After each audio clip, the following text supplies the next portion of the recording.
अस्सलाम वालेकुम व्यूवर्स। तो आज हम बनाएंगे बहुत ही टेस्टी और यम्मी सा बर्थडे स्पेशल केक, फनफिटी केक, जो बहुत टेस्टी होता है और खासा डिफरेंट भी होता है और बहुत ही परफेक्ट है। आप घर पे बना सकते हैं बच्चों की बर्थडे के लिए। तो चलिए रेसिपी को स्टार्ट करते हैं। तो इसके लिए हमें चाहिए एक अदद बॉल चाहिए, जिसके अंदर हमने 280 ग्राम्स के बराबर ऑल पर्पस फ्लोर को ऐड करना है। तो आज आप देख रहे होंगे साथ साथ मैं मेजिंग भी कर रही हूँ, क्योंकि मेजिंग के बगैर तो कोई भी रेसिपी बनाना पॉसिबल नहीं होता, ख़ास तौर पर बेकिंग की। तो ये देखिए, इस तरीके से हमने जितना हमें ऑल पर्पस फ्लोर चाहिए हमने उतना ही ऐड करना है। हमें 280 ग्राम्स के बराबर जो है ऑल पर्पस फ्लोर चाहिए है, तो हम इसी तरीके से मेजरिंग करते जाएंगे और जितना हमें चाहिए होगा हम उतना ही इसके अंदर यूज़ करेंगे। तो ये देख सकते हैं आप, हम आपको साथ साथ मेजरिंग स्केल भी दिखा रहे हैं। अगर थोड़ा सा बढ़ भी जाएगा तो आपने स्पून की मदद से इसे निकाल देना। जिस तरीके से हम निकाल रहे हैं इजीली हम निकाल देंगे, क्योंकि जिस रेसिपी के लिए जितनी क्वान्टिटी बताई जाती है उसी में ही वो रेसिपी परफेक्ट बनती है। तो ये देखिए जी, हमारा इसी तरीके से बड़ा था, जितना हमने स्पून की मदद से निकालना शुरू कर दिया है और फिक्स हमारे पास बचा है 280 ग्राम्स, जितना हमें चाहिए। तो ये हमारा मेजर हो चुका है और पर्पस फ्लोर इसी तरीके से मेजर हो चुका है। तो इसके साथ ही हम इसको ऑफ करते हैं और अपने बोल को एक साइड पे ले जाते हैं, क्योंकि इसके अंदर बाकी के इंग्रेडिएंट्स जाने हैं। तो सबसे पहले हमने इसके अंदर 1 टेबलस्पून के बराबर मैंने सॉल्ट को ऐड कर दिया। इसके साथ ही 2 टेबलस्पून के बराबर हमारे पास बेकिंग पाउडर है। तो इसे हमने बोल के अंदर इसी तरीके से डाल के स्पून की मदद से अच्छे तरीके से मिक्स करते जाना है। और इसको अच्छे तरीके से जब मिक्स हो जाएगा, इस बॉल को हमने एक साइड पे रख देना, क्योंकि इसकी अभी हमें ज़रूरत नहीं है। अब हम चलते हैं बटर मिल्क की तरफ। 1 कप के बराबर दूध है, इसके अंदर 1 टीस्पून के बराबर हमने विनेगर को यूज़ किया है। चाहे तो आप लेमन जूस भी ऐड करते हैं और इसको हमने एक साइड पे ढक के रख देना है। बटर मिल्क तैयार करने के लिए हम इसे यूज़ कर रहे हैं, तो इसी तरीके से इसको हम साइड पे रखेंगे। सो व्यूअर्स, रेसिपी के अगले स्टेप की तरफ चलते हैं। एक अदद बॉल लेंगे और इसके अंदर हमने 275 ग्राम्स के बराबर बटर को ऐड करना है। बटर हमारा अनसॉल्टेड है और थोड़ा सा सॉफ्ट, थोड़ा सा हार्ड है, ज़्यादा लिक्विड भी नहीं है ना ज़्यादा हार्ड है। तो ये देखिए, इस तरीके से हमने इसको आपको चेक करवाते चले, ये ऐसा होना चाहिए। तो इसको हमने बॉल के अंदर ऐड करना है और इसको हमने पहले बीट करना है, क्योंकि इसका जो स्पंज तैयार कर रहे हैं, फनफिटी केक का स्पंज जो तैयार कर रहे हैं, उसके अंदर ये जब जाएगा तो बहुत ही फॉर्मी सा ये बटर जो है वो टेस्ट देगा। तो इसी से ही ये सारा केक जो है वो बेस करता है, बहुत टेस्टी और यम्मी होता है।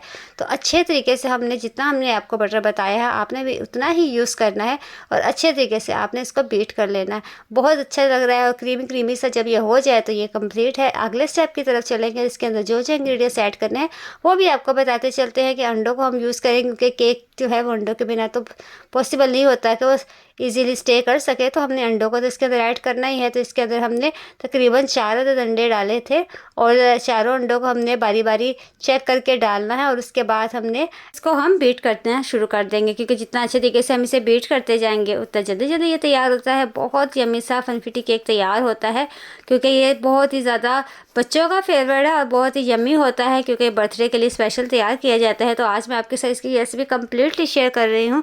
तो इसे अच्छे तरीके से हम बीट करते जाएंगे। इसी तरीके से हम इसे बीट करते जाएंगे। बहुत ही इसका क्रीमी सा जो था ना, इसका जो स्पंज तैयार हुआ था, क्योंकि इसके अंदर जो बटर है उसकी क्वांटिटी को आपने कम ज़्यादा नहीं करना। देखिए, और इसके साथ ही आपको जो शुगर की क्वांटिटी है वो बताते चले। 3-4 कप के बराबर हमारे पास शुगर थी, जो इसके अंदर हमने ऐड करनी है। आप पिसी हुई शुगर भी यूज़ कर सकते हैं, आपके पास जो भी हो, आप घर पर रेगुलर वाली भी यूज़ कर सकते हो।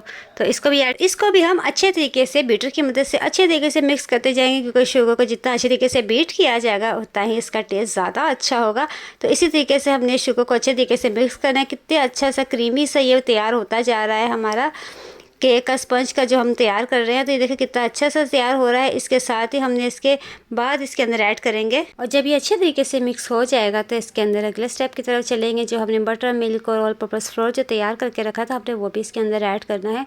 तो इससे पहले हमने इसके अंदर वनीला एसेंस को ऐड करना है। 1 टीस्पून के बराबर मैंने इसके अंदर ऐड कर दिया है वनीला एसेंस को यूज़ करेंगे। और इसको भी हमने अच्छे तरीके से, आप हैंड विक्स से भी कर सकते हैं, मैं इलेक्ट्रिक बीटर से कर रही हूँ, तो मैंने इसे इसी तरीके से मिक्स कर देना है और अच्छी तरीके से इसे मिक्स करते जाएंगे। और इसके बाद हमने जो ऑल पर्पस फ्लोर को तैयार करके रखा था स्टेप 1 में, तो वो हमने थोड़ा सा ऐड करना है। तकरीबन आप 1/4 कप के बराबर ऐड कर दीजिएगा। तो इसके अंदर ऐड करते जाएंगे। तकरीबन क्वान्टिटी आपने 1/4 के बराबर ही रखनी है, थोड़ा थोड़ा करके इसके अंदर ऐड करेंगे और अच्छे तरीके से मिक्स करते जाएंगे। अगर हम फ़ौरन के फ़ौरन मशीन के साथ अगर इलेक्ट्रिक बीटर के साथ इसको करेंगे तो वो बहुत मैसी कर देगा। तो ऐसी स्टेप को हमने इसी तरीके से करना है, हाथ की मदद से हमने हेल्प लेनी है और अच्छे तरीके से इसको मिक्स करना है। इसके साथ साथ हमने जो बटर मिल्क तैयार किया था वो भी हमने इसके अंदर डालते जाना है और इसी स्टेप को हमने उतनी देर तक करते रहना है जब तक कि हमारा ऊपर फ्लोर और बटर मिल्क है वो कंप्लीट ना हो जाए। अच्छे तरीके से इसे अच्छे तरीके से हम मिक्स करते जाएंगे। जितना अच्छी इसकी मिक्सिंग होगी उतना ही मज़ेदार सा हमारा फोमी सा इसका स्पंज तैयार हो जाएगा। देखिए कुछ इस तरीके से इसे हमने तैयार करना है और इलेक्ट्रिक बीटर को यूज़ करते रहना है और अच्छे तरीके से इसे हम मिक्स करते जाएंगे। थोड़ा सा टाइम इसके ऊपर लगता है लेकिन ये बहुत ही यमी और टेस्टी सी रेसिपी तैयार हो जाती है जो खाने में भी इतनी ही मज़े की होती है, हेल्दी भी है और टेस्टी भी होती है। तो इसे अच्छे तरीके से मिक्स करने के बाद हम इसको बेकिंग के लिए तैयार है। ये हमारी इसको मोल्ड में डालेंगे और मोल्ड को पहले हम ऑयल या बटर की मदद से अच्छे तरीके से ग्रीस कर लेंगे। इसके अंदर बटर पेपर का इस्तेमाल मैं बिल्कुल नहीं कर रही क्योंकि इसके अंदर ज़रूरत ही नहीं है। तो जिस चीज़ की ज़रूरत नहीं है उसको क्या लगाना है। देखिए बिना बटर पेपर के इतने इजी तरीके से ये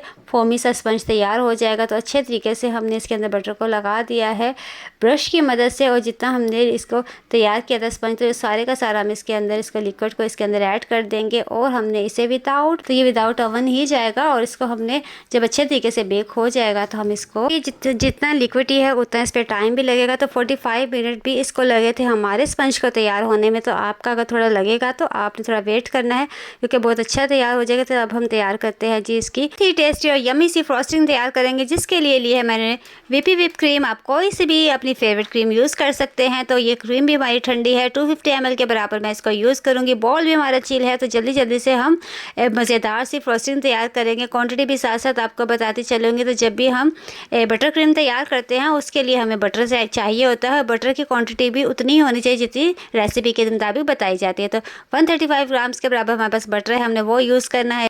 और सबसे पहले हमने बटर को जो हमने इसके अंदर यूज़ करना है उसको अच्छे तरीके से हम बीट कर लेंगे। स्टेप बाय स्टेप हम सारी रेसिपी आपके साथ ज़रूर शेयर करते जाएंगे। ये देखिए इस तरीके से हमने बीटर की स्पीड को स्लो रखा और जितना बटर था उसको अच्छे तरीके से हमने बीट कर लिया। साथ ही हमने इसके अंदर जो यूज़ करना है इसके अंदर 1 कप व्हिप क्रीम जाएगी। इसके साथ ही 1 कप के बराबर 1/4 कप के बराबर इसके अंदर हमने आइसिंग शुगर को ऐड कर इसे हम बहुत ही अच्छे तरीके से इतना बीट करेंगे कि इसके अंदर वॉल्यूम आ जाए और बहुत ही अच्छे तरीके से इसको हमने बीट करना है। बीटिंग पे थोड़ा टाइम लगेगा लेकिन बहुत ही टेस्टी सी इसकी फ्रॉस्टिंग तैयार हो जाएगी। इसी तरीके से 10 से 15 मिनट इसको लगेगा क्योंकि वेदर के हिसाब से होता है क्योंकि इधर गर्मी का सीज़न है तो आपको ज़्यादा टाइम भी लग सकता है। तो आप इस तरीके से आइसिंग शुगर को साथ साथ मिक्स करते जाएँ बटर और क्रीम के अंदर और इसी तरीके से हमने बीटर की स्पीड को स्लो के ऊपर रख के इसको ज़्यादा से ज़्यादा देर तक इसको चलाते रहें जब तक कि ये थोड़ी सी इसके अंदर वॉल्यूम ना आ जाए। तो ये देखिए तकरीबन हमारी तैयार होना शुरू हो गई है। तो इसको हमने एक साइड पे रखना है और हम अगले स्टेप की तरफ चलते हैं। कि व्यूअर्स आप देख रहे हैं क्रीम हमारी अच्छे तरीके से बीट हो चुकी है। तो इसको हमने एक पाइपिंग बैग के अंदर ऐड कर देना है। ये मेरे पास एक शॉपर था, मैंने इसी को यूज़ किया, ग्लास के अंदर इसको रखा है। तो इसी के साथ ही मैं इसको आगे के स्टेप्स में यूज़ करूँगी क्योंकि जब तक हमारा केक बेक होकर ठंडा भी हो चुका है हमारे इस स्टेप को करते करते, तो हम आपको अगले स्टेप की तरफ भी लेके चलते हैं कि जो हमारा स्पंज है वो कितना अच्छे तरीके से बेक हो चुके हैं, ठंडे भी हो चुके हैं। क्योंकि जब हम ऊपर फ्रोस्टिंग लगाते हैं तो उसके लिए हमें हर हाल में केक के स्पंज का ठंडा यानी कि चिल होना बहुत ज़रूरी होता है।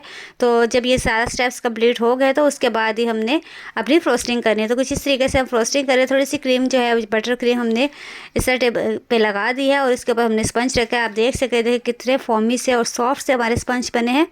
तो इसी तरह जितनी हमने क्रीम तैयार की है दोनों लेयर्स के अंदर हम लगा देंगे कुछ इस तरीके से। और जैसे आपको सहूलत हो आप इसके ऊपर कोई सा भी डिज़ाइन बना सकते हैं। क्योंकि मैंने जिस इसे बेकिंग के बाद इसको फ्रोस्टिंग की है तो उसके लिए मुझे ज़्यादा से ज़्यादा इसको फ्रिज का यूज़ करना पड़ा क्योंकि गर्मी की शिद्दत ज़्यादा थी। तो इसी तरीके से आपने इसको अच्छी तरह से इसको लगाना है। उसके बाद दोबारा से इसको हम फ्रिज के अंदर लेके जाएंगे ताकि ये जो क्रीम है हमारी मेल्ट ना हो। तो इस बात का भी आप ख्याल रखिएगा। गर्मी में हम क्रीम का कंट्रोल काफ़ी मुश्किल से करते हैं लेकिन हो जाती है। तो इसी में मैंने 3 से 4 बार मैंने फ्रिज का इस्तेमाल किया है। इसको ज़्यादा से ज़्यादा फ्रीज़र में रखा ताकि इसकी क्रीम जो है वो मेल्टिंग ना हो। तो इसी तरीके से देखिए सारा का सारा जितने भी 2 स्पंज हमारे बने थे हमने इनके ऊपर अच्छे तरीके से क्रीम लगानी है क्योंकि हमारा फनफिटी केक जो तैयार हुआ है बहुत ही टेस्टी था, बिल्कुल फ्लफ़ी था और इसका मॉइस्ट था इसका स्पंज। तो देखिए इसी तरीके से हमने सारी नाइफ़ की मदद से जितनी हमारे पास क्रीम है अच्छे तरीके से हम इसे फैला देंगे। और इसको और ज़्यादा अट्रैक्टिव बनाने के लिए नाइफ़ की मदद से आप चाहें तो इसको थोड़ा सा डिज़ाइन भी दे सकते हैं, जिस तरीके से मैं दे रही हूँ। और इसको दोबारा से आप फ्रिज में रख सकते हैं, क्योंकि गर्मी है तो इस वजह से आपसे दोबारा से कह रही हूँ। तो अगर जो डिज़ाइन है इसी तरह कायम रहेगा। तो इसके साथ ही हमने इसको और ज़्यादा खूबसूरत करने के लिए इसके अंदर स्प्रिंकल का यूज़ करना है, क्योंकि इसकी केक की डिमांड ही यही है, क्योंकि फनफिटी केक में स्प्रिंकल्स का बहुत ज़्यादा यूज़ होता है। लेकिन हमने थोड़ा अपने टेस्ट के मुताबिक इसके अंदर ऐड किया है। तो जितना आपका दिल चाहे आप अपनी लाइफ के बहुत से भाई जितना मर्ज़ी ऐड कर सकते हैं। ज़्यादा से ज़्यादा अगर डालें तो ज़्यादा डालें, जितना कम डालें, जो आपका दिल चाहे आप स्प्रिंकल का उतना ही यूज़ करें। स्टेप बाय स्टेप मैं आपको दिखाती जा रही हूँ। इसी तरीके से हमने इस वीडियो को शूट किया और बहुत मेहनत से रेसिपीज़ बनती हैं और आपकी सपोर्ट भी हमें चाहिए होती है। ज़्यादा से ज़्यादा शेयर किया कीजिए, क्योंकि हम आसानी के साथ आपको घर पे बनाना सिखाते हैं ऐसी बेकिंग के सारे केक्स वगैरह। तो आप इस रेसिपी को लाइक ज़रूर कीजिएगा और अच्छे से कमेंट कीजिएगा और अपने फ्रेंड्स के साथ ज़रूर शेयर किया कीजिए। कि चाहें तो हम इसके ऊपर और ज़्यादा स्प्रिंकल्स को यूज़ करते जाएंगे, जैसे आपका दिल चाह रहा है। आपसे कह रही हूँ तो देखिए मुझे थोड़े से अपने केक जो है वाइटनेस लग रही है, तो क्रीम ज़्यादा फील हो रही है, तो मैं इसके ऊपर थोड़े और डाल रही हूँ स्प्रिंकल। और स्प्रिंकल का जो अगर आपको मैं बताती चलूँ तो स्प्रिंकल जैसे जैसे टाइम आगे जाता है, जैसे जैसे केक को टाइम लगता है, वैसे वैसे क्या होता है कि इनका टेस्ट जो है वो अच्छा होना शुरू हो जाता है। स्प्रिंकल फ्रेशली इतना अच्छा टेस्ट नहीं देते जितना कि केक के बनने के 1-2 घंटे के बाद ये बहुत ही यम्मी और टेस्टी हो जाते हैं। तरीके से हम सारे स्प्रिंकल जितने हमें रेसिपी के मुताबिक चाहिए हम अच्छे तरीके से लगा देंगे। और इसके साथ साथ हम इसका फाइनल लुक भी आपको दिखाएंगे कि कितना अच्छे तरीके से ये तैयार हो चुका है। आपने इस रेसिपी को इसी तरीके से फुल वॉच करना है और अच्छे अच्छे कमेंट्स याद से करने हैं, ताकि हमें पता चले कि हमें कौन सी कंट्री से, किस जगह से लोग हमें देख रहे हैं। तो अपनी राय का इजहार आपने ज़रूर करना है।